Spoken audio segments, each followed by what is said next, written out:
En tout cas, ce qui est certain, c'est qu'il y a des très fortes tensions, des très fortes inquiétudes et en plus, une espèce de biais psychologique par lequel on a finalement du mal à envisager quelque part que Recep Tayyip Erdogan s'en aille.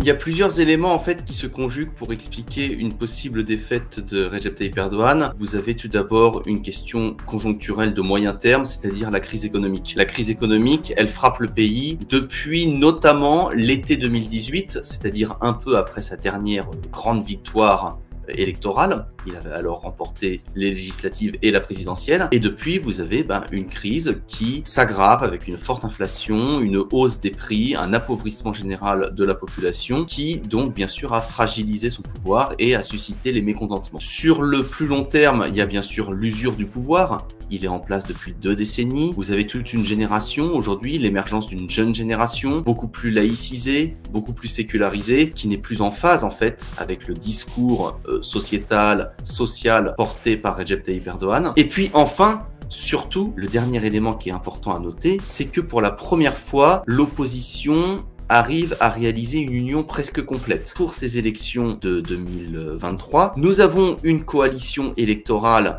unie qui représente pratiquement toute l'opposition, avec 6 partis de différentes obédiences, qui ont fait alliance pour les législatives, qui soutiennent un candidat en commun, et ce candidat en commun est en plus soutenu par le parti Procure des Libertaires. Ce dernier n'est pas membre de la coalition, mais il n'a pas présenté de rival contre lui. Donc vous voyez, finalement, ce qui se combine, c'est à la fois un mécontentement croissant envers Recep Tayyip Erdogan en raison du contexte économique, et dans le même temps, la capacité de l'opposition à présenter une alternative, parce qu'elle a enfin réussi à s'unifier.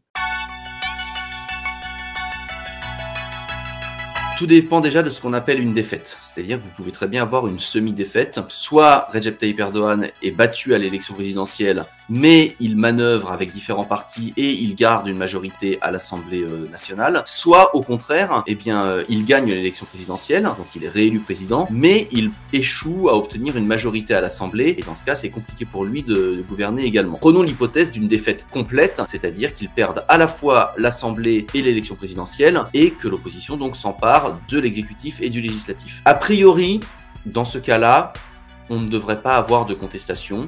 Il y a en Turquie tout de même une vieille tradition, qui est une vieille tradition presque bureaucratique. C'est un pays de fonctionnaires, la Turquie. C'est un pays attaché à des institutions, la justice, l'armée. Et même du côté des forces loyalistes, on n'aime pas vraiment les dérogations aux règles établies. On l'a vu en 2019 d'ailleurs, lorsqu'il y a eu les élections municipales. L'opposition avait gagné la mairie d'Istanbul. Recep Tayyip Erdogan a manipulé la justice pour faire annuler l'élection. Et bien résultat, les Turcs n'ont pas apprécié et ils ont encore plus massivement, au nouveau scrutin, voté pour l'opposition. Ils ont encore renforcé le score de l'opposition. Donc, à partir du moment où Recep Tayyip Erdogan est clairement donné battu par les chiffres, il est probable qu'il s'incline, il se retire. Ceci dit, on a quand même 2 éléments qu'il faut surveiller de près. Le premier, c'est qu'il y a possibilité de fraude lors du scrutin. Il y a possibilité de fraude de la part de la majorité et peut-être aussi d'ailleurs dans certains coins de la part de l'opposition. Ce qui veut dire que si on arrive avec un résultat par exemple à 50,2% contre 49,8%, là, la situation devient beaucoup plus compliquée parce que on risque en effet de se heurter à des recomptages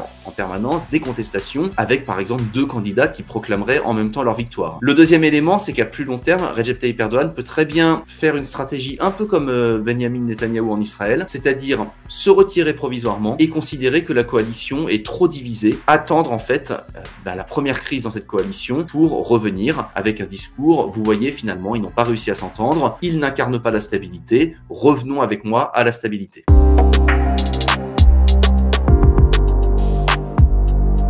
L'ambiance est plutôt sinistre en Turquie, il y a une ambiance à la fois de fin de règne et d'inquiétude. Il y a quelque chose qui est d'ailleurs vrai quand on parle aussi bien aux gens qui soutiennent Recep Tayyip Erdogan qu'à ses adversaires. Vous sentez notamment un très grand pessimisme, une très grande crainte avec l'idée que si le camp d'en face gagne, en fait, c'est l'apocalypse. Du côté du président Erdogan et de ses soutiens, vous avez l'idée que si l'opposition l'emporte, finalement, on va avoir 20 années de perdu, elle va détricoter tout ce qui a été fait, ce sera une victoire des ennemis de la Turquie. Du côté de l'opposition, vous avez un discours selon lequel si Erdogan gagne, c'en est fini de la démocratie, désormais la situation va devenir invivable. Évidemment, c'est un peu compliqué de nous mettre à leur place, hein, parce que c'est un peuple très politisé, le peuple turc, qui vit directement ces élections. En tout cas, ce qui est certain, c'est qu'il y a des très fortes tensions, des très fortes inquiétudes, et en plus, une espèce de biais psychologique par lequel on a finalement du mal à envisager, quelque part, que Recep Tayyip Erdogan s'en aille. Qu'on le soutienne ou qu'on le combatte, beaucoup de jeunes, par exemple, n'ont jamais connu que ce président et ce système. Donc, il y a une forme de curiosité, d'excitation, mais parfois aussi d'appréhension, même dans l'opposition, quant à ce qui pourrait advenir une fois le régime renversé, ou en tout cas plutôt le président parti.